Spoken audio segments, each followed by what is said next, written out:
أصحابي صباح الخير عليكم، حلقة جديدة من حلقات شقاوتنا شقاوة شطار. من المكان الجميل اللي احنا مع بعض فيه ده هنبتدي يومنا النهاردة وهنستمتع بمعرض النباتات الجميل اللي هنشوف فيه مجموعة كبيرة جدا من النباتات والزهور. معلومات كتير جدا ومفيدة هنتعرف عليها من مستر كريم. صباح الخير يا مستر كريم. صباح النور، ازي حضرتك؟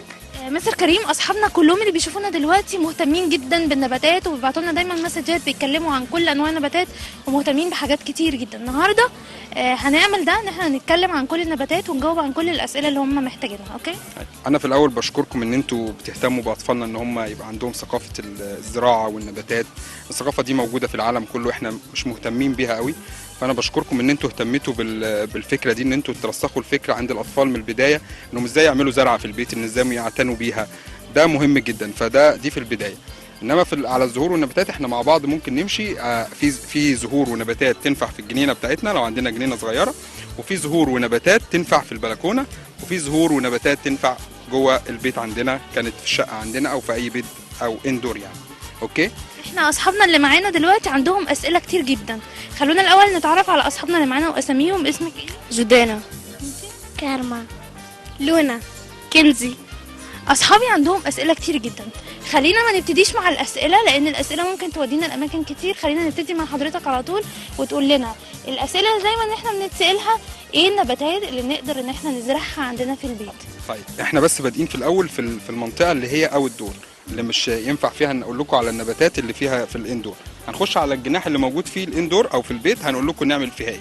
انما احنا حاليا موجودين عندنا في جارونيا. دي زهره مثلا اسمها الجارونيا، دي زرعه بتطلع الورد بتاعها دي بكل الالوان موجوده فيها، بتقعد الزهره فيها فتره كبيره جدا. الزهره حتى اللي بتدبل وبتنتهي في زهره تانية بتطلع مكانها اوريدي طول الوقت موجوده الزهره بنسبه تقريبا 6-7 شهور طول السنه. الزهره دي لازم في الشمس، لازم تكون في جنينه. عندنا جنينه في البيت نقدر نزرع فيها الزهره دي تبقى لو عندي اصحابي مثلا عندهم بلكونه يقدروا يزرعوها فيها؟ لا، لو بلكونه بيخشها شمس كويسه ممكن تكون في زهريه صغيره على البلكونه في الشارع تمشي تبقى تشتغل كويس جدا. عشان تيجي عليها شمس كل يوم؟ لازم تيجي عليها شمس كل يوم. دي الزرعه دي لازم تيجي عليها شمس كل يوم. انما لو جوه البلكونه مش هتنفع، ممكن تبقى تتعب شويه، صحتها تبقى مش ما تقاومش الظل يعني. انما لازم يجي عليها شمس. والوانها اللون ده والوان ايه تاني؟ لا، في الوان كتير جدا. كل الالوان اللي حضرتك يعني موجوده في الحياه موجوده منها في الزهره دي. الزهره دي بنعرف اطفالنا اسمها ايه؟ جارونيا. جارونيا، تمام. عندنا في زرعه كمان اسمها بروفينسيا، الاسم العلمي بتاعها، وكمان بيقولوا عليها في مصر زهره الغد واليوم وامس. الزهره دي ممتعه جدا، زهره بتطلع 3 روائح، فيها نوعين من الزهور، لونين مختلفين، هم الزهرتين دول هم ممتازين بيها، وريحتها جميله جدا جدا جدا. تنفع في البلكونه وتنفع في الجنينه بره في الشمس برضه. زهره ممتعه جدا جدا، تمام. دي منها الوان تانية ولا هم اللونين اللي موجودين دول بس؟ ثابته باللونين دول، بتطلع زهرتين وبتطلع 3 روائح تقريبا. جميل. الروايح مرتبطه بالشمس ولا ممكن بعد ما الشمس تروح؟ لا، بعد الشمس ما تروح. بالليل بتطلع الريحه بتاعتها او الروائح بتاعتها بالليل اكتر من الشمس كمان. تمام، اوكي. عندنا طبعا هديكم خلفيه سريعه كده على البونصيات. البونصيات ديت اخترعوها دول شرق اسيا بالاخص زي الصين وتايلاند. البونصيات دي نوع من انواع الفيكس او اي انواع الاشجار اللي نقدر بيربوها. دي اعمار كبيره جدا، فوق 300 سنه و200 سنه الزرع دوت. يعني الاشجار دي عمرها طويل قوي كده جدا، عشان تعملي العود الزرع او الجذوع دي هم بيمشوا معاها يعني، عشان يمشوا الجذع ويقدروا يزرعوا كام شجره ويمشوا الجذع بالطريقه اللي انت شايفاها دي في الكاميرا.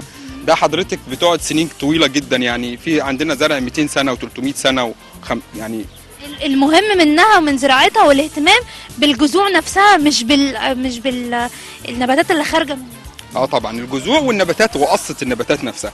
احنا في مصر تميزنا، الكلام ده كان في السنين الماضيه من اكتر من يعني قبل 5 سنين او 10 سنين ما بنقدرش نتدخل في اي شيء فيها.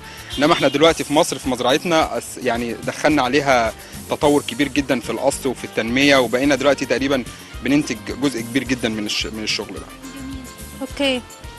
كمان عندنا هنا الصبار كتير جدا من اصحابي بيهتموا بيه وبيقولوا ان هو عشان بيعيش طويل فاحنا عايزين نزرعه دايما. سهل ان احنا نزرعه في البيت؟ هو الصبار ما ينفعش يتزرع في البيت بنسبه كبيره. هو الصبار معروف طبعا ان هو زرعه بتتحمل المشقه، الصحراء، قله المياه. الصبار يعني دي المعلومات اللي عنده، الاطفال لازم تبقى فاهمه كده. كمان الصبار دلوقتي بقى فيه تطور كبير جدا، كل الناس عارفه ان الصبار طول الوقت شجره فيها شوك فقط وغير. الصبار دايما معظمه 80% او 90% من انواع الصبار بيبقى فيه شوك. تمام، عشان الاطفال يبقوا واخدين بالهم ان الصبار ده بيتعمل منه جبلايه بس في الجنينه، هو ده افضل ليه، بيتعمل منه حاجات كتيره جدا. بدا الصبار دلوقتي يتطعم ويبقى فيه مزهرات دي افكار. الوانها حلوه قوي، بس برضو ما ينفعش نلمسها عشان فيها شوك. فيها شوك، يعني الاطفال لازم تبقى تخلي بالها من الكلام ده. اي نوع صبار بيبقى فيه شوك، خلي بالها منه. دي انواع الصبار. اصحابي انتوا عايزين تسالوا حاجه على الصبار قبل ما نمشي من هنا؟ هو احنا نزرعها في الشمس ولا عادي نزرعها في الظل؟ هي مستر كريم بيقول لنا ان هي محتاجه شمس اكتر. محتاجه شمس اكتر. هي ممكن في صبار صغير هنوريه لكم في الاندور، انواع معينه بس تنفع في الاندور في البيت جوه يعني. تمام. اوكي، خلينا نروح نشوف حاجه تانية.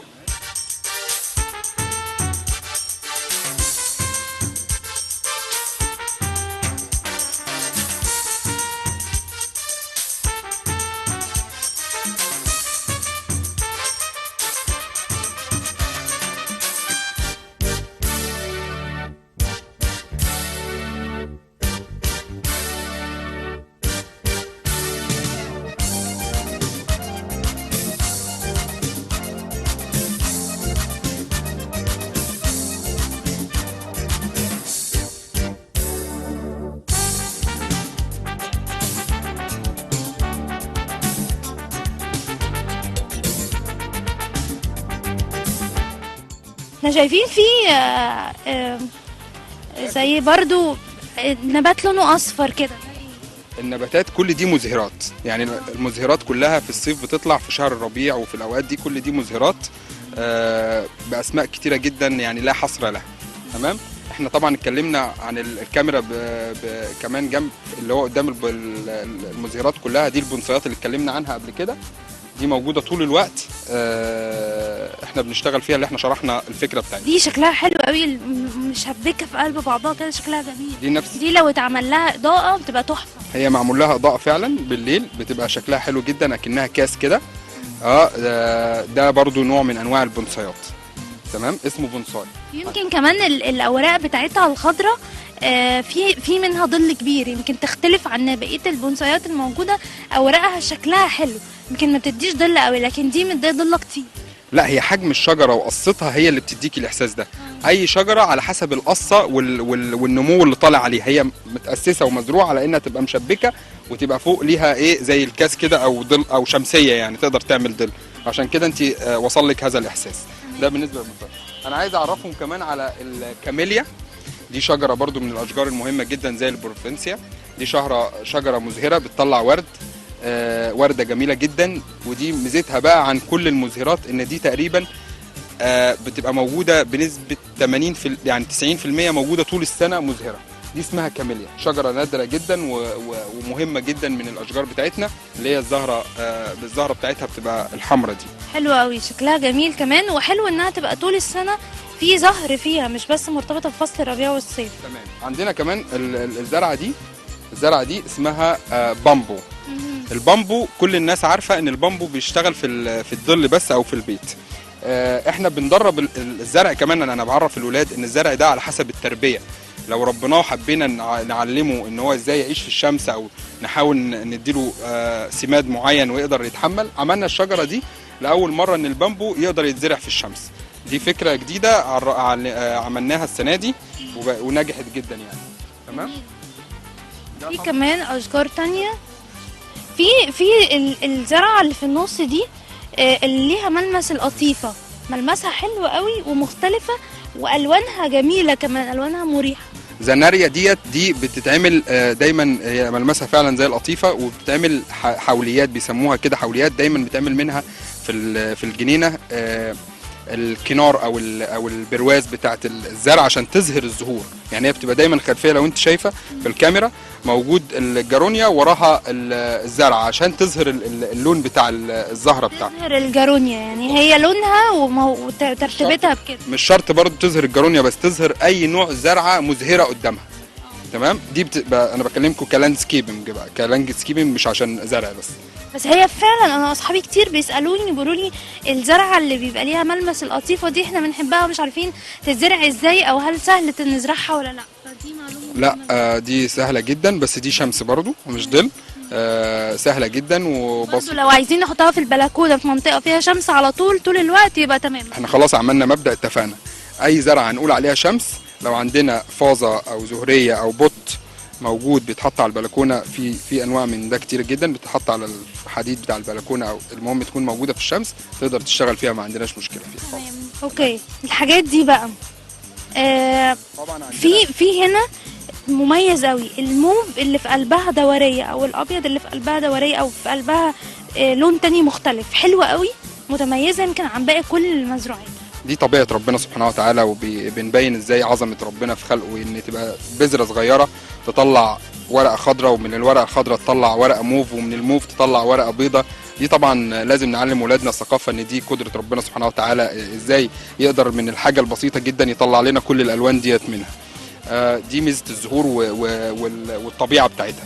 احنا عندنا هنا في المكان دوت عندنا كرنب زينه، عشان الولاد يبقى عارفين كرنب زينه اللي هو الابيض والموف دوت، ده كرنب زينه بس مش كرنب الاكل. حلو قوي حلو قوي، احنا يعني يمكن شبهنا عليه في الاول ان هو شبه الكرنب بس احنا ما كناش عارفين. يعني ده شبهه. ده اسمه كرنب زينه، بيتعمل للزينه فقط، وبرده للجنينه في الشمس او في البلكونه في الشمس لو احنا حابين نعمل ده. دي زرعه مميزه جدا ولونها جميل جدا، دي موجوده عندنا برده السنه دي باللونين دول الموف والابيض. لا وفي اخضر كمان، في اكتر من لون منها مش دول بس، في لون اخضر خالص. اول ما تشوف الزرعه بتاعتها تحس ان كرومبه، بس كرومبه صغنونه كده زينه، هي شكلها بتديك الاحساس ده يعني. جميل قوي. في كمان ابيض وفي احمر، دول نوعين مختلفين. دي مزهرات، دي نوع من انواع المزهرات والحوليات معانا. وعندنا كمان الكلانشو، ده اسمه كلانشو، ده نوع من انواع الصبار، وبيمشي منه ظل وبيمشي منه شمس، يعني يمشي في البيت ويمشي بره. اللي هو في الاول خالص ده الكلانشو. كل دي انتاج، انا بس عايزين نعرف الولاد ان كل ده انتاجنا احنا اللي بننتجه بايدينا. ده بيبقى بذور او بناخد منه عقل وبننتجه، بنعمل صوب معينه واماكن مكيفه عشان نقدر نطلع الزرع ده وتبقى حاجه كويسه يعني.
كمان يعني برضو بنتكلم ازاي نزرع وازاي نزود المناطق الخضراء عندنا.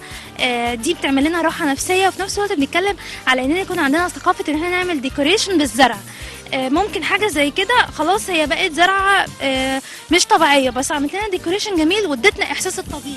ده مهم جدا ان احنا نستفيد باي منتج عندنا، حتى لو احنا بدل ما نرميه او نزعل عليه، لا احنا ممكن نجدد فيه وممكن نبتكر فيه ونجمله اكتر.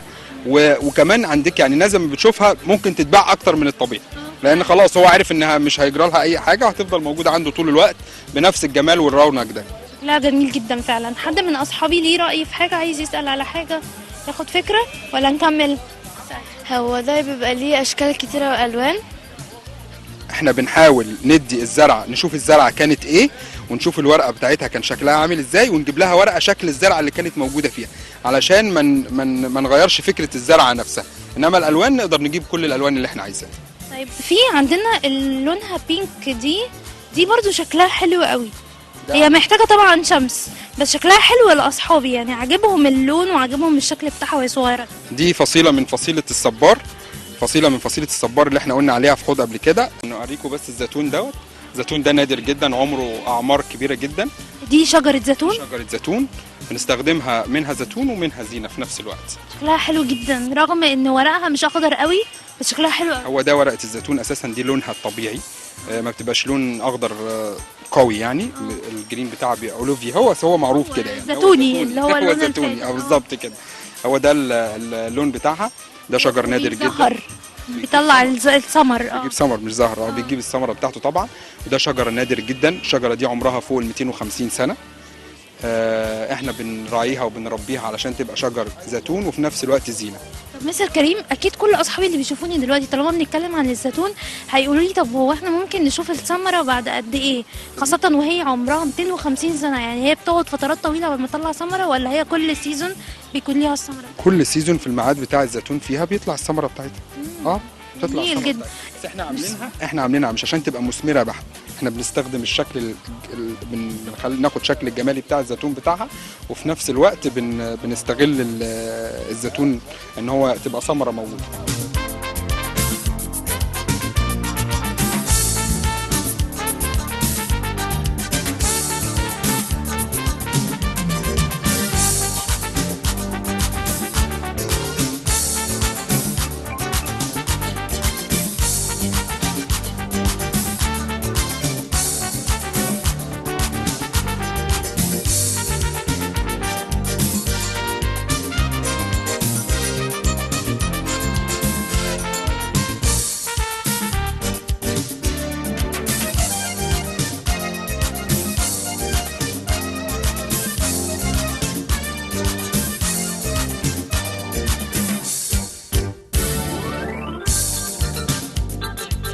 بس كريم، احنا دخلنا بقى الاندور، شايفين انواع كتير جدا مختلفه والوانها تحفه جوه الاندور وكده. ده احنا وصلنا للي اصحابنا اساسا بيسالونا عليه دايما، ايه الحاجات اللي ممكن نعملها جوه البيت؟ ايه بقى الحاجات اللي ممكن نعملها؟ اصحابنا اللي عايزين الاندور ولا انت بتسالي على الاندور من بدري؟ انا بسال على الاندور. طيب اوكي. احنا عندنا في الاندور نباتات كتيره جدا تقدر تشتغل، بتقعد في البيت عندنا مفيش مشكله فيها. زي ما انتم شايفين عندنا توليب وعندنا بامبو وعندنا صبار وعندنا بونساي وعندنا ابصال. كل دي حاجات بتطلع روائح وبتطلع زهور في البيت وتقدر تعيش كويس جدا، ما عندناش مشكله فيها. هي التوليب بتقعد كتير وهي مزهره كده؟ كل زرعه مفيش قليل قوي من المزهرات اللي بتقعد طول السنه. بتقعد طبعا فتره، بس التوليب دايما بتقعد فتره قليله مش كبيره، والزرعه بتاعتها هتطفي بيكون في واحده تانية قربت تطلع وهكذا يعني. لكن فصل الشتاء والخريف مفيش زراعه؟ بتبقى الزهور قليله جدا. معروف حتى الاوراق نفسها بتاع الشجر تقريبا 80% من الاشجار الاوراق بتاعتها بتسقط في فصل الشتاء. تمام، بس في حاجه ممكن نحافظ عليها في الفتره اللي هي مش مزهره فيها، فتره الشتاء او كده، نحافظ عليها ازاي؟ نوع زرعه معينه ولا؟ مثلا التوليب لو هنتكلم. التوليب انت هتتمتعي بالخضار بتاع العود بتاعه الزرعه، انما الزهره في الشتاء مش هتبقى موجوده. هي بتطلع في فصل الصيف والربيع، يعني بتبقى موجوده من بدايه الربيع بتبدا تظهر التوليب وقلنا اغلب الزهور. كمان شايفين الصبار الملون، احنا دايما واخدين على الصبار ان هو لونه اخضر في شوك، احنا شايفين الوان حلوه جدا في الصبار. طبعا دي طعمه بنجيبها عشان ندي الصباره نفسها لون وتبقى مزهره بالشكل دوت. ودي من الصبارات الجميله جدا اللي بقت موجوده في الاعوام الحديثه يعني. كل الالوان موجوده، والزهره دي كمان متربيه في الظل وبتقدر تعيش في الاندور جوه ما فيهاش مشكله طول السنه تفضل. ودي بقى لونها كده طول السنه يعني. جميل، لانها ما بيبقاش ليها وقت معين. ما تعتبرش ورده، هي ما تعتبرش ورده، هي تعتبر جذع بس ملون، فبتديك ان هي زهره وفي نفس الوقت لونها ثابت طول العام. معلومات مهمه جدا احنا استفدنا منها النهارده. حد من اصحابي عايز يسال سؤال؟ عشان نساله عن النباتات اللي جوه اللي في الظل، مش محتاجين نسال عنها اي حاجه. انا نفسي استفدت جدا قبل ما اصحابي يستفيدوا، بقى عندي معلومات كتير. لو حد من اصحابي عايز يسالنا عن المعلومات دي اكيد هنجاوبه ونقول له كل الحاجات. تابعونا وتابعوا مستر كريم في الكلام اللي قاله، هتعرفوا معلومات هتخليكم على طول تنزلوا تبداوا تجيبوا الزرعه اللي انتم محتاجينها سواء جوه البيت او بره. الزروع اللي احنا شفناها اللي بتتحط في الشمس هيبقى شكلها جميل جدا. وجوه البيت كمان هنحتاج حاجات، هنختار حاجات بتليق على الديكور بتاعنا، هيبقى شكلها ممتع وهتخرج بالفعل الطاقة السلبية. بشكرك مستر كريم، نورتني. ميرسي ليك. شكرا ليكم، واحنا بنشكركم مره تانية ان انتوا بتهتموا بهذه الفكره وترسخوا النباتات عند الاطفال ان شاء الله. كريم ميرسي ليك. انا مبسوطه جدا اصحابي اللي كانوا معايا، لونا وجودانا وكنزي وكارما، مبسوطه جدا منهم. امتعوني ان هم كانوا معايا، وكانت رحله مثريه جدا واستمتعت بيها. هنسيبكم دلوقتي يا اصحابي، واصحابي اللي معايا اقول لكم باي باي.